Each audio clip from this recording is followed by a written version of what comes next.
Once upon a time in a kingdom not too far away, there lived a beautiful princess who was known throughout the land for her elegance and grace.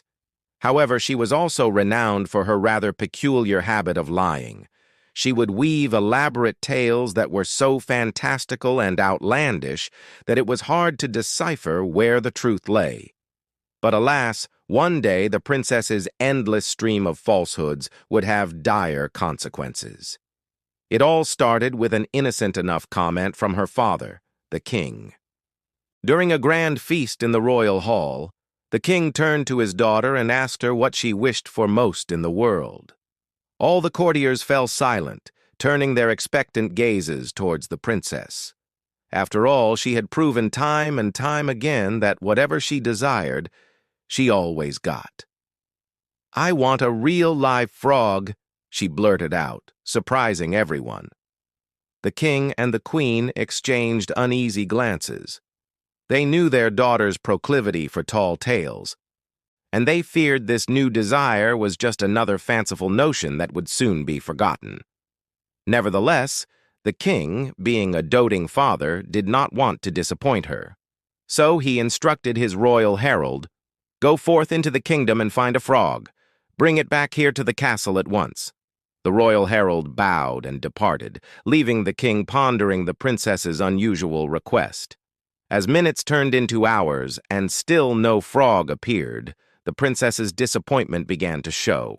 Just when her spirits were at their lowest, the heavy oak doors to the throne room burst open, and the herald strode in, holding a small cage covered with a velvet cloth. With bated breath, the princess approached the cage and peeked underneath the cloth. Her eyes widened in amazement as she saw a tiny frog sitting inside. Overjoyed, the princess thanked the herald and retreated to her chambers to be with her new pet. There she lavished the frog with care, providing it with a luxurious pond and a sumptuous diet of flies and worms.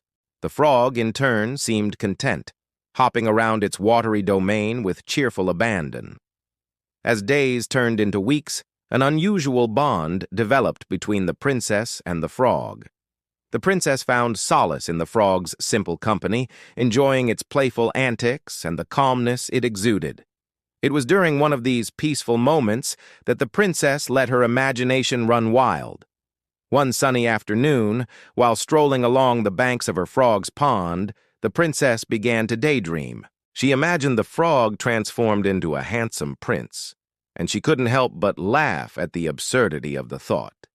In her daydreams, the frog would gallantly sweep her off her feet and whisk her away to a magical land where they would live happily ever after. But these were just fantasies, and she knew it. However, as the sun dipped below the horizon, casting long shadows across the kingdom, the princess's daydreams took on a darker turn. She began to imagine scenarios where the frog remained a frog, scenarios where she would be forever trapped in her own kingdom, never experiencing the adventures or the love that she so desperately craved. These thoughts filled her with a sense of foreboding, as if something terrible was just beyond her sight. And then, it happened. One evening, as the princess sat by the pond, the frog suddenly stopped hopping and stared directly at her. Its eyes, usually sparkling with mischief, were now filled with an otherworldly light. Before the princess could react, the frog leaped from the water and landed on her hand. Startled, she watched as the frog began to shake and writhe, its body growing larger by the second. In a matter of moments, the frog had transformed into a handsome young man. He was clad in clothes woven from reeds and sedge, and his skin was the color of polished emeralds. But the transformation didn't stop there. As the young man stood up, his form began to shimmer, and before the princess's astonished eyes, he grew to an imposing height of 7.5 feet. Overcome with surprise, the princess could only stare as the young man approached her, his face still obscured by the remnants of his amphibian form. Slowly, the last vestiges of green receded from his skin, revealing a face of such breathtaking beauty that the princess felt her heart skip a beat. His features were sharp and angular, yet his expression was kind and gentle, and his eyes twinkled with mirth. When the young man realized the princess was staring at him, he blushed and stammered, I am sorry to startle you, but I couldn't help but wonder who my rescuer would be." The princess, still in a daze, could only manage a weak smile. She had never seen anyone so tall and handsome, and she couldn't help but feel a sense of awe. But as quickly as the realization had come, it was gone. And the princess found herself face to face with a very real problem. She had no idea how to get rid of the enormous man in her bedroom without anyone finding out. After all, if word got out that a giant was living in her chambers, she might be locked up in a tower for the rest of her life. So she did what any resourceful princess would do. She invited the giant to stay in her room for dinner. The princess knew that her royal chef could easily whip up a feast that would satisfy even the largest of appetites. And she hoped that after a good meal, the giant would be too full and sleepy to cause any trouble. However, as the night wore on, the princess's plan began to unravel. The giant ate everything in sight, and he didn't stop until every dish in the royal kitchen had been devoured. But he was still not full. Realizing that she had made a terrible mistake, the princess tried to stall the giant, telling him about the many wonders that awaited him in the kingdom. But the giant wasn't interested in hearing about her plans.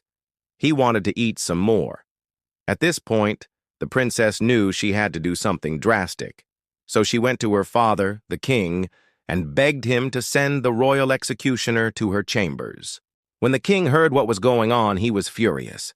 He had never been a big fan of the princess's endless stream of lies, and he was sick and tired of bailing her out. So when he heard that she had brought a giant into the castle, he did not hesitate to order the executioner to deal with the situation. But as the executioner approached the princess's room, he hesitated. He knew that if he went in and killed the giant, the princess would never forgive him. And to be honest, he didn't want to kill the giant either. He had never met a giant before, and he was kind of curious. Just then, the princess stepped out of the room and whispered to the executioner, "Don't kill him. Please don't kill him." The executioner was taken aback by the princess's sudden appearance. He had never seen her look so scared and desperate before. Seeing the turmoil in the princess's eyes, the executioner's heart softened, and he agreed not to kill the giant. Instead, he would keep guard outside the princess's room until morning. That way, if the giant tried to leave the castle, he would be caught. The princess thanked the executioner and returned to her room. She knew that she had made a big mistake, and she hoped that the king would forgive her. But as the night dragged on, she couldn't help but feel a sense of dread. What would happen when the giant left the castle?